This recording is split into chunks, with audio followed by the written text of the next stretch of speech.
Hello! Hi! Today is June 29, 2023 and today is our first appointment sa Kato for our IVF treatment.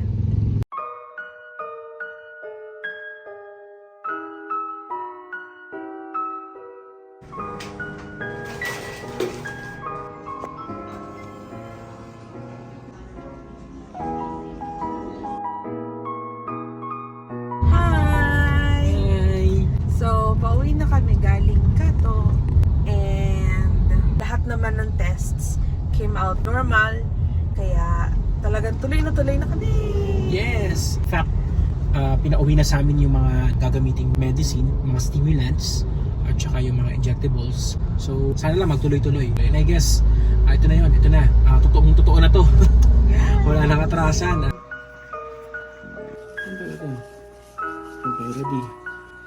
1, 2, 3. 6 months lang.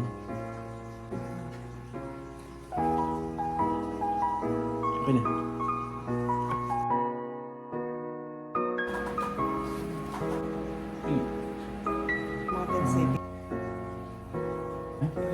A great big bang and dinosaurs, fiery rain and meteors. It all ends unfortunately. Ayan. Hinga po malalim. But you're gonna live forever in me. 1, 2, 3. I guarantee. Just wait and see. 1, 2, 3. Inhale. Parts of me were made by you, and planets keep their distance too. The moon's got a grip on the sea, and you're 1, gonna live 2, forever 3, in me. mata. I guarantee it's your destiny.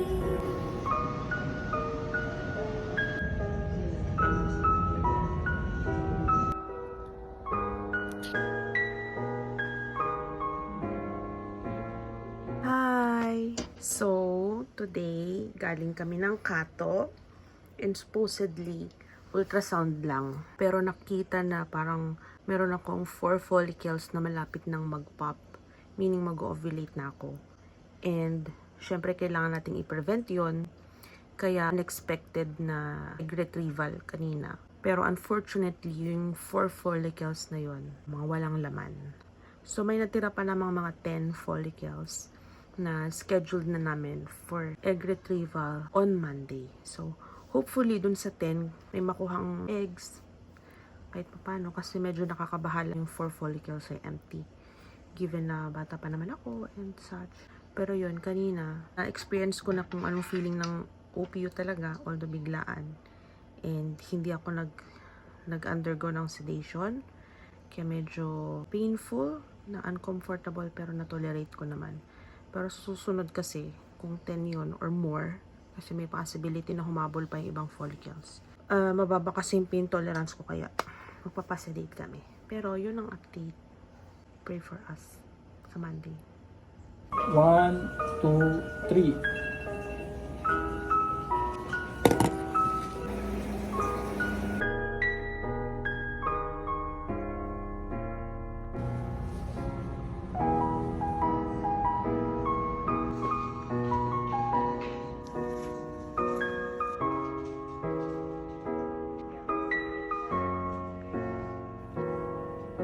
A great big bang and dinosaurs, fiery rain. Hi! Tapos na po yung aming OPU cycle. Nakapag-harvest na po ng egg kay Nadi.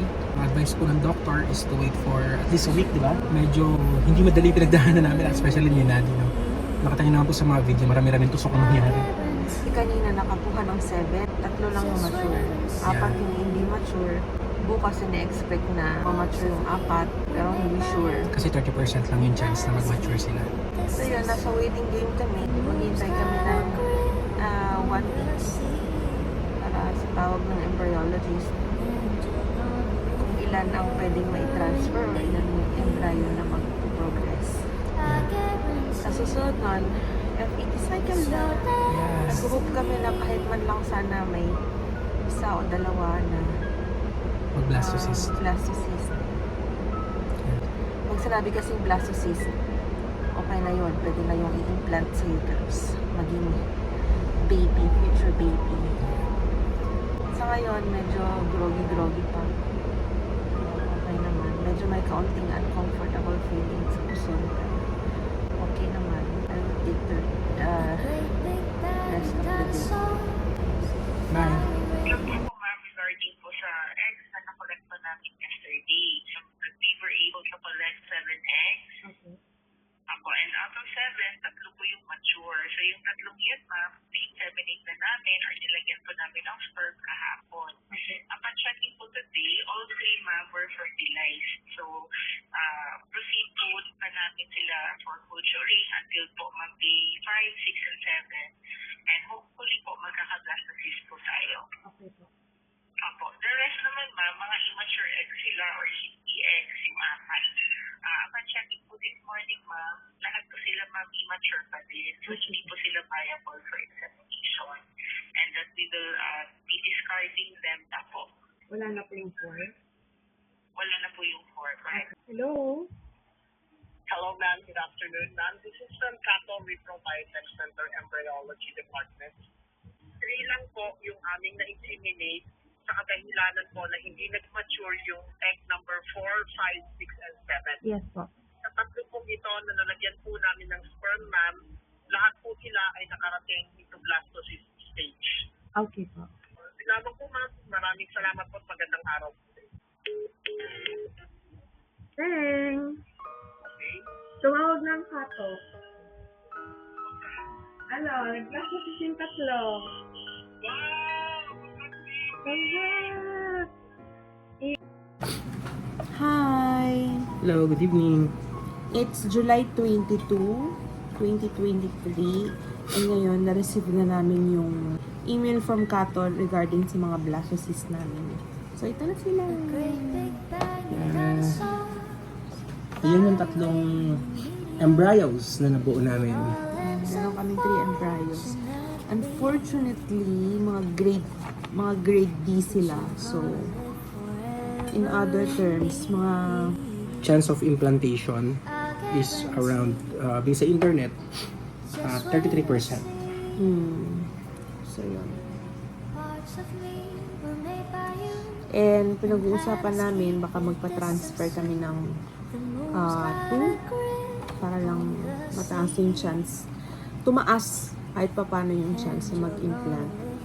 And ngayong August, i-condition ko muna yung katawan ko. Baka sakaling may kumapit kahit isa. So, ayun.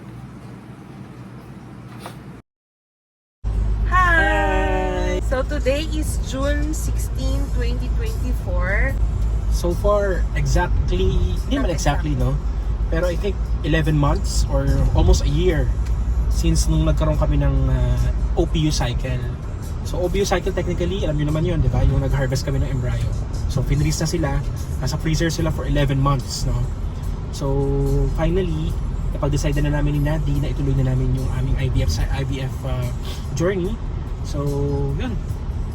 Yeah, so ngayon kagagaling namin sa clinic. Actually, we've been sa clinic for the past weeks.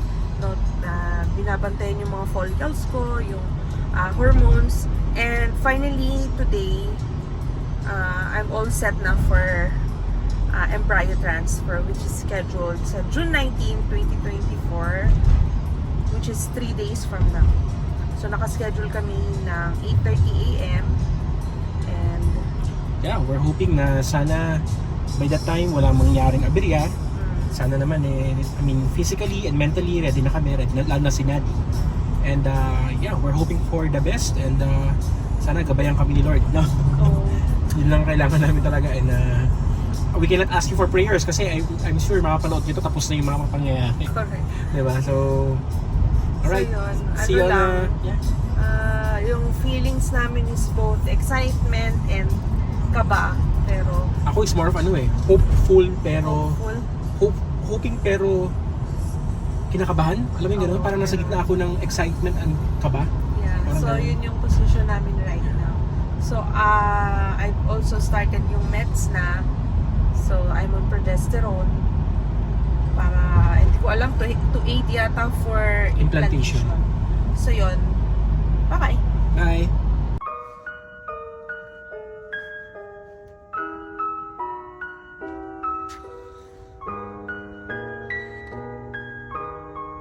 Ito na.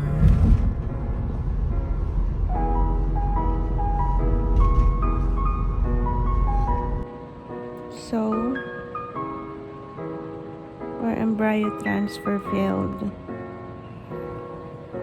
A great big bang and dinosaurs, fiery rain and meteors. It all ends unfortunately, but you're gonna live forever in me. I guarantee. Just wait and see.